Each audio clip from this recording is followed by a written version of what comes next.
우리가 간혹 어떤 사람에 대해서 평가를 할 때가 있습니다. 누군가에 대해서 말할 때 두 가지로 나눠서 말할 수 있습니다. 첫 번째는 이 사람을 정보로만 아는 것입니다. 이 사람에 대해서 누군가로부터 들을 수도 있고요. 또한 프로필을 보고 이 사람은 이런 사람이구나 라고 알 수 있습니다. 또는 TV나 매체를 통해서 연예인들을 우리는 알 수가 있습니다. 그런데 어떤 TV 브라운관에서 매체를 통해서 만나는 재밌는 또 웃기는 연예인의 모습은 단편일 수가 있습니다. 두 번째는 바로 체험으로 내가 그 사람을 아는 것입니다. 내가 직접 경험을 해서 그 사람을 아는 것이죠.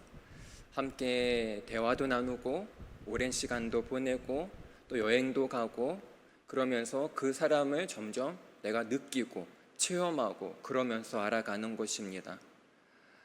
무엇이 더 정확할까요? 정보보다 내가 체험으로 그 사람을 아는 것이 더 정확합니다. 마찬가지입니다. 예수님을 머리로만 알고 고백하는 것, 예수님을 단지 정보로만 알고 고백하는 것과 내가 예수님을 체험을 통해 고백하는 것에는 차이가 있을 수밖에 없습니다. 모든 신앙 고백이 마음의 중심에서 나오는 것은 아닙니다. 여러분, 예수님이 하나님의 아들이십니까?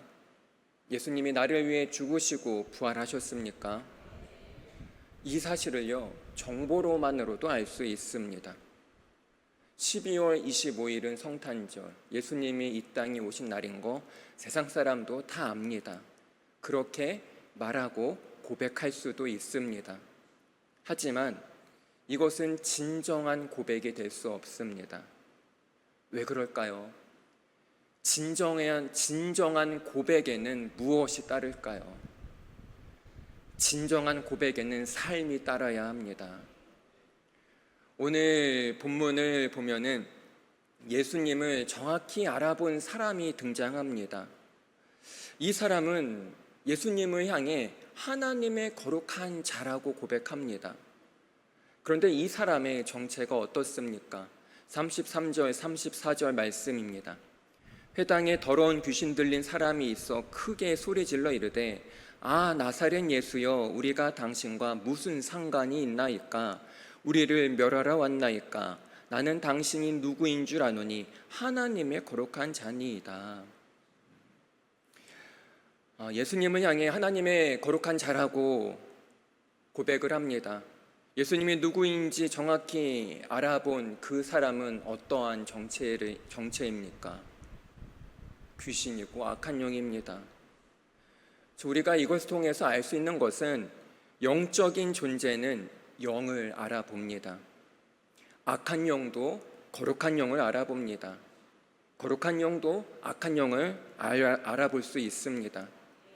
중요한 것은 예수님을 알고 고백하는 그것이 아니라 그 고백의 의도입니다. 왜 귀신이 예수님을 하나님의 거룩한 자라고 고백했을까요? 그 고백의 의도가 무엇일까요? 34절 말씀을 다시 한번 보면 나사렛 예수여, 우리가 당신과 무슨 상관이 있나이까? 우리를 멸하러 왔나이까? 즉 이런 겁니다. 예수가 나와 무슨 상관이야? 이 예수라는 사람은 나에게 손해를 끼칠 거야. 귀신은 예수님과 상관없는 자신만의 영역을 갖기 원합니다. 그러니까 나의 영역을 멸하지 말라는 것입니다. 여기에서 알 수 있는 것은 예수님의 정체와 그분의 능력을 알고 공개적으로 고백을 해도 그 말씀에 순종하지 않는, 즉 삶이 따르지 않는 사람은 예수님의 사람이 아니라 악한 영의 사람, 세상의 사람, 예수님과 상관없는 사람, 예수님과 관계없는 사람이라는 것입니다. 이어서 보면요, 또 두 번째 사람이 등장합니다. 이 사람은 예수님을 향해 하나님의 아들이라고 고백합니다. 여러분, 예수님이 하나님의 아들 맞습니까? 맞습니다. 아멘. 그런데 이 하나님의 아들이라는 고백을 누가 합니까? 41절 말씀입니다. 여러 사람에게서 귀신들이 나가며 소리질러 이르되 당신은 하나님의 아들이니이다. 예수께서 꾸짖으사 그들이 말함을 허락하지 아니하시니 이는 자기를 그리스도인 줄 알미러라. 이번엔 또 다른 귀신이 예수님을 하나님의 아들이라고 고백합니다. 그런데 예수님이 그 귀신을 어떻게 합니까? 자신을 하나님의 아들이라고 고백했다고 해서 칭찬합니까? 반겨줍니까? 꾸짖으십니다. 쫓아내십니다. 왜 그럴까요? 잘못된 고백도 한 것도 아닌데 그 귀신은 사람에게 들어가 괴롭히기 때문입니다. 삶이 따르지 않기 때문입니다. 그러기에 예수님은 그 귀신의 고백을 인정하지 않습니다. 이 악한 영들 귀신의 고백을 보면 잘못된 고백은 없습니다. 이 첫 번째 악한 영의 고백, 하나님의 거룩한 자니이다. 그 의미가 무엇입니까? 하나님에게 보내심을 받았으며 거룩한 영이라는 겁니다. 거룩한 영, 성령의 기름 부음을 받은 그리스도 메시아라는 뜻입니다.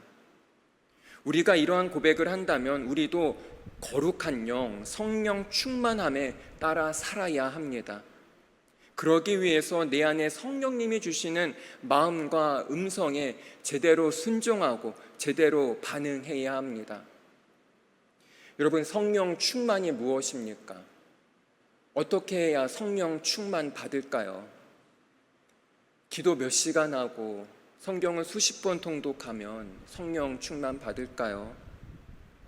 알 수 없는 기도를 하고 그리고 눈이 심각하게 변하고 사람이 진지해지고 그러면 그것이 성령 충만한 모습일까요? 물론 성령 충만의 한편의 모습이기도 합니다. 여러분, 성령님은 어디 계십니까? 예수님을 믿는 나의 마음에 계십니다. 그 성령님께서 내 마음 가운데 사랑해라, 용서해라, 참아라, 기뻐해라, 감사해라, 절제해라, 기도해야지, 수련회 가야지, 그런 마음 주었을 때 거기에 순종하고 그렇게 행하는 것, 그것이 성령 충만입니다. 그렇기 때문에 성령 충만은 조신자도 성령 충만 받을 수 있습니다.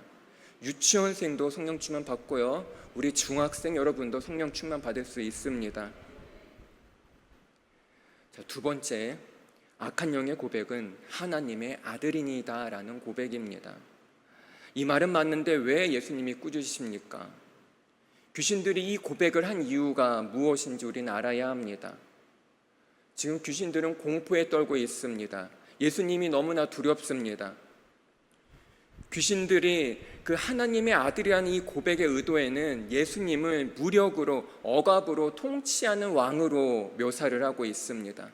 그러나 예수님은 편이 나뉘어서 한쪽을 무력화시키는 정치적인 메시아가 아닙니다. 예수님은 모든 이들을 위해 죽기까지 사랑하시는 하나님의 아들이십니다.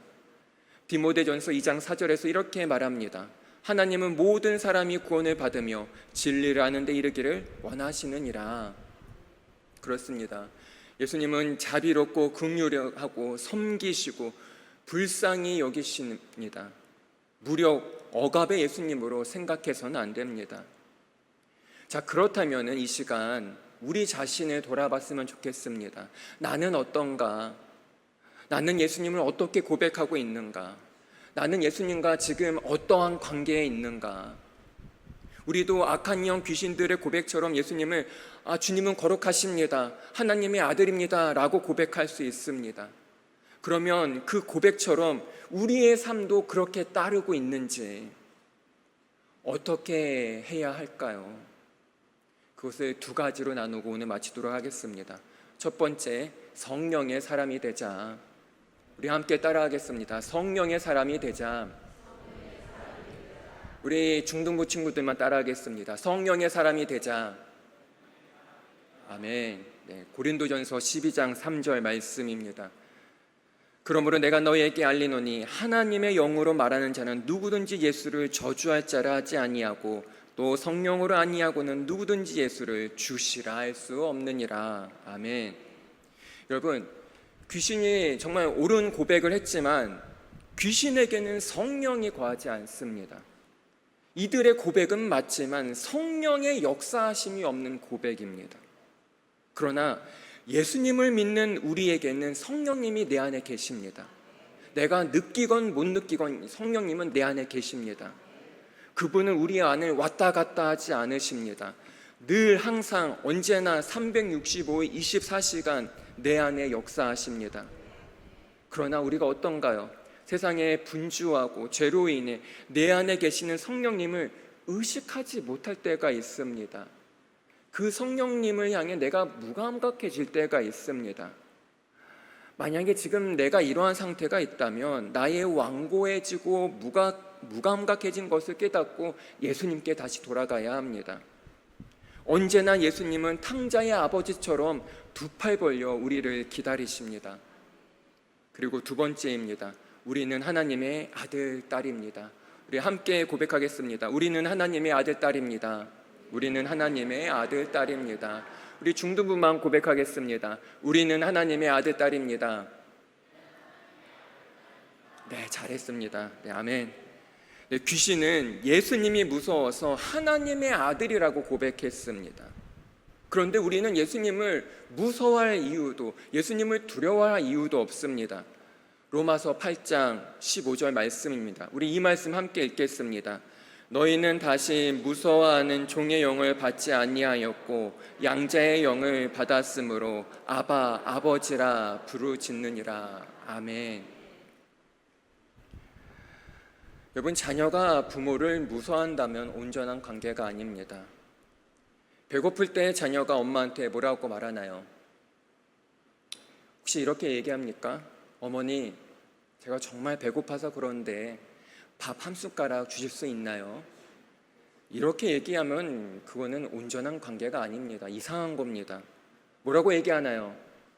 밥 줘. 뭐 없어요, 딴 거. 밥 줘. 그러면 밥을 주나요, 안 주나요? 줍니다.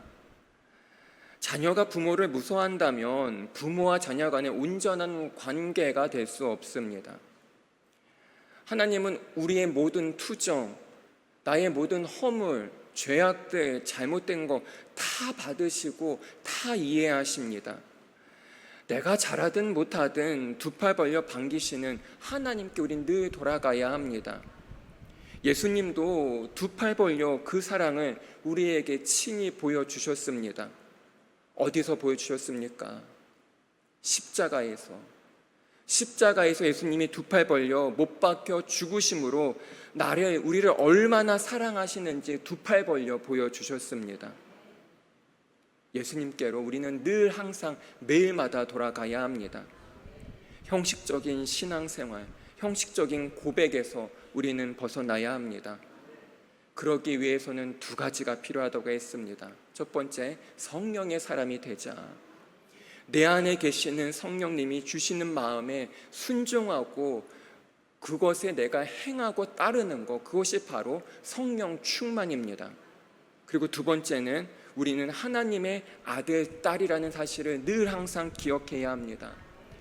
내가 잘하든 못하든 내가 죄를 짓든 하나님의 아름답고 멋지고 예쁜 아들, 딸이라는 사실은 변함이 없습니다.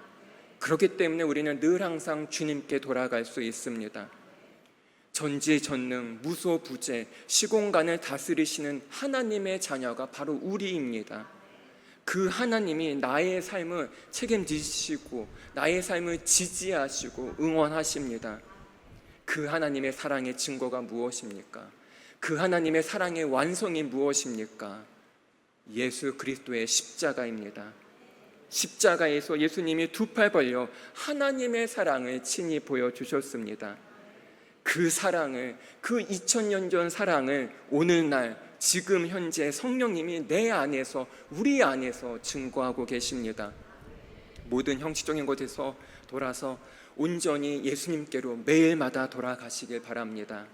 그래서 그 사랑을 입술과 우리의 삶으로 매일마다 날마다 고백하는 우리 모두가 되게 간절히 소망합니다.